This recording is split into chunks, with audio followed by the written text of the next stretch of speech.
Hello बच्चों, कैसे हो आप सब। I hope you all will be good at home. आज के लेक्चर में हम थोड़ी और न्यूमेरिकल प्रैक्टिस करेंगे। लास्ट लेक्चर में हमने पढ़ लिया था POAC, principle of atomic conservation. I hope कि आपको समझ में आ गया होगा। उसी पे बेस्ड कुछ और न्यूमेरिकल करेंगे ताकि आपको POAC अच्छी तरह से समझ में आ जाए। अब एक न्यूमेरिकल प्रॉब्लम मैं आपको दे रहा हूँ, पहले आप ट्राई करना, उसके बाद इसके सॉल्यूशंस को देखेंगे। दिया हुआ है a mixture of CuO and Cu2O। इस मिक्सचर का मास भी दिया हुआ है 10.5 ग्राम। इसको रिड्यूस कराया जा रहा है और रिड्यूस करा करके क्या बना ले जा रहा है, कॉपर मेटल। और कॉपर मेटल का मास भी दिया हुआ है 8.66 ग्राम। आपको बताना है mass of CuO and mass of Cu2O in the mixture, यानी कि इस मिक्सचर में मास बताना इन दोनों का कितना है अगर इनको रिड्यूस कराया जाता है कॉपर में तो। और कुछ भी आपको डाटा नहीं गिवन है। रिडक्शन का मतलब आपने 10th में पढ़ा हुआ है, रिमूवल ऑफ ऑक्सीजन और एडिशन ऑफ हाइड्रोजन। यानी कि जब कभी भी ऑक्सीजन को रिमूव किया जाता है उसको हम बोलते हैं रिडक्शन। तो आप देखो यहाँ पे भी ऑक्सीजन को रिमूव कर लिया गया, तो इसका मतलब प्रोसेस क्या कहलाएगा, रिडक्शन। इसीलिए लिखा हुआ है रिड्यूस टू कॉपर। अब आप इस पर POAC ट्राई करो। अब देखो, जब भी मिक्सचर आपको दिया हुआ हो और उसका मास दिया हो, किसी एक का मास आप एज्यूम कर लिया करो x। तो मैंने CuO का मास एज्यूम कर लिया x ग्राम। तो मास ऑफ Cu2O कितना हो गया, 10.5 माइनस x। एक का अगर x ग्राम है तो दूसरे का कितना हो गया, 10.5 माइनस x। अब आपको पता है कि जो कॉपर यहाँ पे है और यहाँ पे है, ये दोनों कहाँ गए हैं, प्रोडक्ट में कॉपर मेटल के फॉर्म में। यानी कि number of copper atom in CuO plus number of copper atoms in Cu2O will be equal to number of copper atoms in copper, जो कि क्या है, प्रोडक्ट है। ये रिलेशन ही आपको समझना है। और आई होप कि आपको ये रिलेशन समझ में आ रहा होगा कि जो भी कॉपर रिएक्टेंट में है CuO में और Cu2O में, इन दोनों के कॉपर एटम का सम प्रोडक्ट में प्रेजेंट कॉपर के एटम के बराबर होगा। यानी कि POAC हम कॉपर पे अप्लाई कर रहे हैं। अब जब POAC अप्लाई करेंगे तो हमने x ग्राम माना है CuO का, और Cu2O का मास कितना आ गया है, 10.5 माइनस x। तो आपको मालूम है एटम कैलकुलेट करने के लिए सबसे पहले क्या देखते हैं, मोल्स। तो x अपॉन कॉपर ऑक्साइड का molar mass 63.5 plus 16 into copper इसमें कितना है 1 into Avogadro number plus number of copper atom in Cu2O। यहाँ मोल्स कितने हैं, 10.5 minus x upon molar mass 2 into 63.5 plus 16। यहाँ कॉपर कितना है 2 into Avogadro number will be equal to, copper का मास कितना दिया हुआ है 8.66 ग्राम। एटॉमिक मास से डिवाइड करेंगे क्योंकि कॉपर अकेला ही है, और अकेला है तो इंटू 1 इंटू अवोगाड्रो नंबर। अब देखो, इस रिलेशन के आने के बाद आपको सिर्फ सॉल्व करना है किसके लिए, x के लिए। तो ज़रा आप सॉल्व करो, Na तो कैंसिल हो गया। अब देखो ये कितना हो गया, x अपॉन ये हो गया 79.5 plus 10.5 minus x into 2 upon, देखो ये कितना हो गया 143 इज इक्वल टू 8.66 अपॉन 63.5। अब आपको x के लिए कैलकुलेशन करना है, करो, देखो कितना आता है। एलसीएम ले लेंगे, ये हो गया 143x और यहाँ पे देखो कितना आ जाएगा, 2 इंटू 10.5 इंटू 79.5, ये आ गया 1669.5 minus 159x is equal to, ये आ गया 0.136। अब देखो 1669.5 minus 16x is equal to 0.136 into 79.5 into 143, यह आ गया 1546.116। तो 16x इज इक्वल टू आ जाएगा, x आ गया 7.71 ग्राम।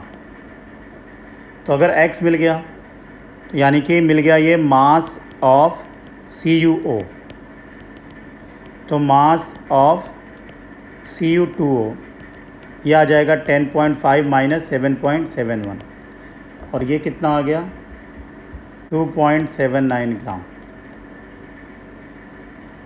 आई होप कि ये आपको समझ में आ गया होगा। एक बार फिर से चेक कर लो। हमने क्या किया, POSE कॉपर पे अप्लाई किया, कॉपर में नंबर ऑफ़ एटम्स निकाले x/63.5 प्लस 16, और फिर कॉपर ऑक्साइड यानी कि Cu2O में निकाले 10.5 minus x upon molar mass of Cu2O into 2, क्योंकि Cu2O में कॉपर 2 है, इंटू एवोगाड्रो नंबर, इसको इक्वेट कर दिया number of copper atom in product side, और हमने सॉल्व कर लिया x। तो आप देखोगे आपको रिएक्शन पूरी पता नहीं थी, सिर्फ आपको ये पता था कि कॉपर का रिडक्शन होकर के कॉपर प्रोडक्ट में जा रहा है, यानी कि कंप्लीट रिएक्शन भी नहीं पता थी, तब भी आपने POSE को अप्लाई करके क्वेश्चन का आंसर निकाल दिया। तो ये POSE का एडवांटेज है। एक और न्यूमेरिकल करते हैं जो आपके पिछले लेक्चर पे बेस्ड है। इसमें कहा गया है a mixture of MgCO3 and CaCO3। इस मिक्सचर का भी मास दिया हुआ है 18.4 gram, is heated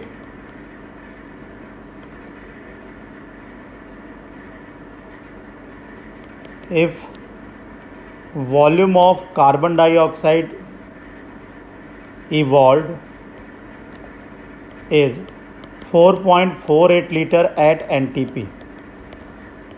Find percentage composition of mixture.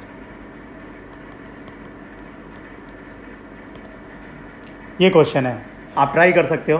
पहले आप ट्राई करो, फिर इसका सॉल्यूशन देखते हैं। देखो आपको मालूम है यहाँ पे भी दिया हुआ है मिक्सचर 18.4 ग्राम, एक का वेट ले लो x ग्राम, तो दूसरे का कितना हो जाएगा 18.4 माइनस x ग्राम। आपको ये भी पता है कि मैग्नीशियम कार्बोनेट को हीट करने से क्या मिलेगा, magnesium oxide and carbon dioxide. Calcium carbonate को हीट करने से क्या मिलेगा, calcium oxide and carbon dioxide. आपको ये भी समझ में आता है कि अगर 1 मोल मैग्नीशियम कार्बोनेट का हीट कराया जाता है तो 1 मोल ही मिलता है मैग्नीशियम ऑक्साइड एंड 1 मोल ही मिलता है कार्बन डाइऑक्साइड। 1 मोल कैल्शियम कार्बोनेट को हीट कराने से 1 मोल कार्बन डाइऑक्साइड। इसका मतलब ये हुआ कि moles of MgCO3 used will be equal to moles of carbon dioxide formed by MgCO3. Similarly, moles of calcium carbonate used will be equal to moles of carbon dioxide formed by CaCO3. जितने moles magnesium carbonate के होंगे उतने ही moles carbon dioxide magnesium carbonate से बनेंगे, और जितने mole calcium carbonate के यूज़ होंगे उतने ही मोल कार्बन डाइऑक्साइड के कैल्शियम कार्बोनेट से बनेंगे। ये आपको इन दोनों रिएक्शन को देख करके पता चल गया। अब हमने मास एज्यूम कर लिया हुआ है मैग्नीशियम कार्बोनेट का x ग्राम, तो देखो इसके मोलर मास से डिवाइड करके इसके मोल्स आ जाएंगे। मैग्नीशियम कार्बोनेट का मोलर मास देखो कितना आ जाएगा, ये आ जाता है 84 ग्राम। तो x/84 ये आ गए मोल्स मैग्नीशियम कार्बोनेट के, यानी कि कार्बन डाइऑक्साइड के मोल्स भी कितने होंगे x/84। अब कैल्शियम कार्बोनेट के कैल्शियम कार्बोनेट का मास आपके पास है 18.4 माइनस एक्स डिवाइड बाई इसका मोलर मास, इसका तो आपको याद ही हो गया होगा, आता है इसका 100, तो डिवाइड बाई 100, ये आ गया मोल्स ऑफ CaCO3। तो कार्बन डाइऑक्साइड जो मिलेगा उसके भी मोल कितने होंगे, 18.4 माइनस एक्स अपॉन 100। अब ये moles of carbon dioxide magnesium carbonate से आ गया और ये moles of carbon dioxide calcium carbonate से आ गया, तो हम total moles of carbon dioxide निकाल सकते हैं फ्रॉम MgCO3 एंड CaCO3। कितना हो गया ये, x upon 84 plus 18.4 minus x upon 100। अब देखो ये तो हो गए टोटल मोल्स आपके कार्बन डाइऑक्साइड के। कार्बन डाइऑक्साइड का जो डाटा आपको दिया हुआ है वो है 4.4 लीटर वॉल्यूम एट NTP।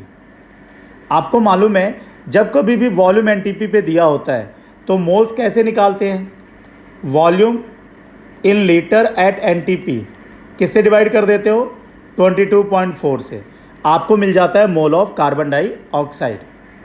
अब देखना ये जो टोटल मोल्स हमारे पास है ये कार्बन डाइऑक्साइड के वॉल्यूम डिवाइड बाई 22.4 के इक्वल ही हैं। आपको एक इक्वेशन मिल गई, आप सॉल्व कर लोगे फॉर x।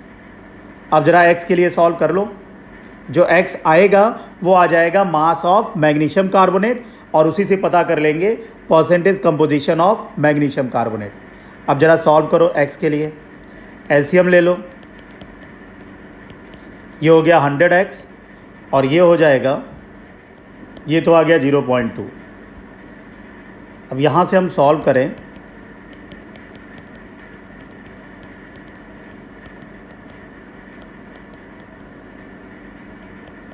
तो देखो x कितना आ जाता है, ये आ गया 8.4 ग्राम।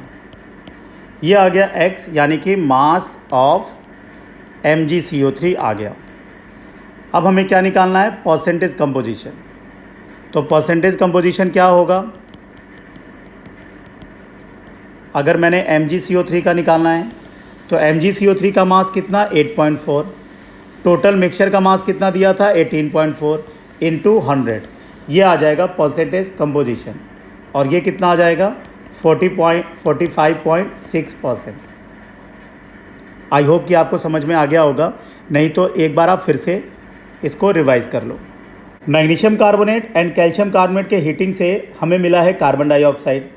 जितने मोल्स मैग्नीशियम कार्बोनेट के उतने ही मोल्स कार्बन डाइऑक्साइड के, जितने मोल कैल्शियम कार्बोनेट के उतने ही मोल्स कार्बन डाइऑक्साइड के भी बनेंगे। तो हमने मास एज्यूम कर लिया था मैग्नीशियम कार्बोनेट का x ग्राम, तो उसके मोल्स आ गए x अपॉन 84, यही मोल्स होंगे कार्बन डाइऑक्साइड के। कैल्शियम कार्बोनेट के मोल्स 18.4 माइनस एक्स अपॉन 100, यही मोल्स होंगे कार्बन डाइऑक्साइड के जो कैल्शियम कार्बोनेट के हीट करने से बने हैं। दोनों के मोल्स को ऐड किया, कार्बन डाइऑक्साइड हमें मिली थी 4.48 लीटर एट NTP, डिवाइड किया 22.4 से हमें मिल गए मोल्स, इक्वेट किया, x को सॉल्व किया। अब परसेंटेज कंपोजिशन होता है individual mass upon total mixture का मास इंटू 100, हमें मिल गया percentage composition of magnesium carbonate. तो कैल्शियम कार्बोनेट की परसेंटेज कितनी आएगी 100 माइनस 45.6। अब एक और न्यूमेरिकल प्रैक्टिस के लिए करते हैं।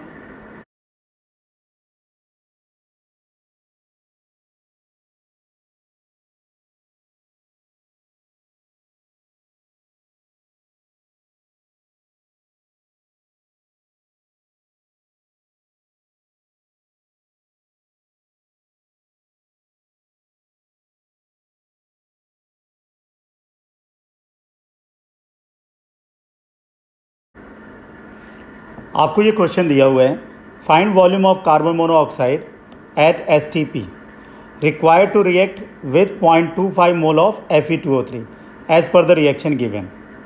अब देखो ये रिएक्शन हमें गिवन है। जब कभी भी आपको रिएक्शन में एक रिएक्टेंट दिया हो और दूसरे रिएक्टेंट के बारे में, तो हमेशा आप यूनिवर्सल फार्मूला यूज़ करो। क्या है वो, moles of Fe2O3 used upon stoichiometric coefficient 1 will be equal to moles of CO used upon stoichiometric coefficient 3। तो अब देखो यहाँ पे दिया हुआ है क्या 0.25 मोल ऑफ Fe2O3 तो आप देखो 0.25 इंटू 3, क्या हमें मोल्स ऑफ CO यूज्ड मिल गया डायरेक्टली? कितना मिल गया? 0.75 मोल्स ऑफ CO यूज्ड मिल गया। और आपको मालूम है हमें पूछा गया वॉल्यूम कहाँ पे? STP पे। तो STP पे 1 मोल का वॉल्यूम ऑफ एनी गैस कितना होता है?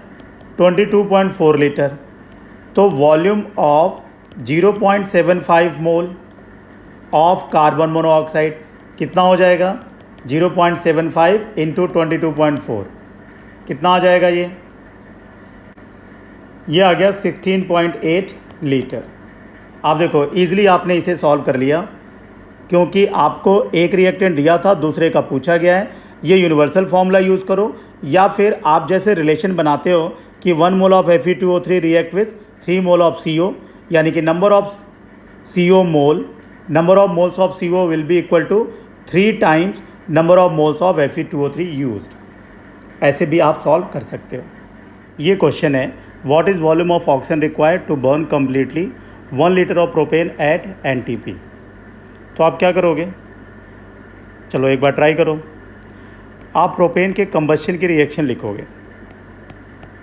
आपको मालूम है किसी भी हाइड्रोकार्बन को हम जलाएंगे तो बनता है कार्बन डाइऑक्साइड एंड वाटर। अब इसको ज़रा बैलेंस कर दो। बैलेंस करोगे तो यहाँ पे क्या आएगा? 3CO2, यहाँ पे 8 हाइड्रोजन है तो ये 4H2O, और टोटल ऑक्सीजन हो गया आपके पास 10, तो ये 5O2। अब आपको मालूम है ये 1 लीटर दिया हुआ है NTP पे, तो आप मोल्स तो बता ही लोगे प्रोपेन का कितना हो गया? 1 डिवाइड बाई 22.4। अब इसका वॉल्यूम दिया है और ऑक्सीजन का पूछा है, तो आप चाहो तो यूनिवर्सल फॉर्मूले से रिलेशन फिट कर सकते हो। और वो रिलेशन क्या बनेगा? Moles of propane used upon stoichiometric coefficient 1 is equal to moles of oxygen used upon stoichiometric coefficient 5। तो आपको मोल्स ऑफ ऑक्सीजन यूज्ड मिल जाएगा। कितना हो गया? 5 times moles of propane used which is 22.4। 5 into 1 upon 22.4। But आपसे पूछा क्या है? वॉल्यूम। तो volume of oxygen used eight NTP, तो जितने मोल आएंगे उसमें क्या करोगे? 22.4 से मल्टीप्लाई करोगे, तो ये 22.4 कैंसिल, आपको क्या मिल गया? 5 लीटर। यानी कि 1 लीटर ऑफ प्रोपेन के कंबस्शन के लिए आपको ऑक्सीजन का कितना वॉल्यूम लेना पड़ा? 5 लीटर। देख लो एक बार आप फिर से। 1 लीटर प्रोपेन था, इसके लिए ऑक्सीजन की कितनी ज़रूरत पड़ी? तो आपने पहले मोल्स निकाल लिया। ये यूनिवर्सल फार्मूला आपको लिखने आता है कि moles of propane used upon इसका stoichiometric coefficient 1 is equal to moles of oxygen used upon इसका स्टोइकोमेट्रिक कोएफिशिएंट 5। आपने निकाल लिया मोल्स ऑफ ऑक्सीजन यूज्ड, और NTP पे वॉल्यूम पूछा है, तो 1 मोल का वॉल्यूम होता है 22.4। आपने मल्टीप्लाई कर दिया 22.4 से, आपको मिल गया volume of oxygen used, that is 5 litre. अब इसी क्वेश्चन को आप डायरेक्टली अवोगाड्रो लॉ से या गैलिसॉक्स लॉ ऑफ कंबाइनिंग वॉल्यूम से भी कर सकते थे। चूँकि NTP पे टेम्परेचर एंड प्रेशर कांस्टेंट रहता है, तो इसका आप ओरल वे में भी आंसर दे सकते थे। टेम्परेचर एंड प्रेशर कांस्टेंट होता है, तो जब कोई 2 गैसेस आपस में कंबाइन करते हैं तो उनका मोलर रेशियो वॉल्यूम रेशियो बन जाता है। यानी कि ये 1 मोल था तो ये कितने मोल था? 5। तो ये अगर वॉल्यूम में देखा जाए कांस्टेंट प्रेशर एंड टेम्परेचर पे, तो ये 1 लीटर है, तो ये कितना हो जाएगा? 5 लीटर। यानी कि आप ओरली भी आंसर इसका दे सकते थे for objective question. I hope कि आपको समझ में आ गया होगा। इन केस अगर समझ में नहीं आता है तो आप मेरे से पूछ सकते हो, या फिर एक बार लेक्चर फिर से रिपीट कर लेना। ओके बच्चों, थैंक यू।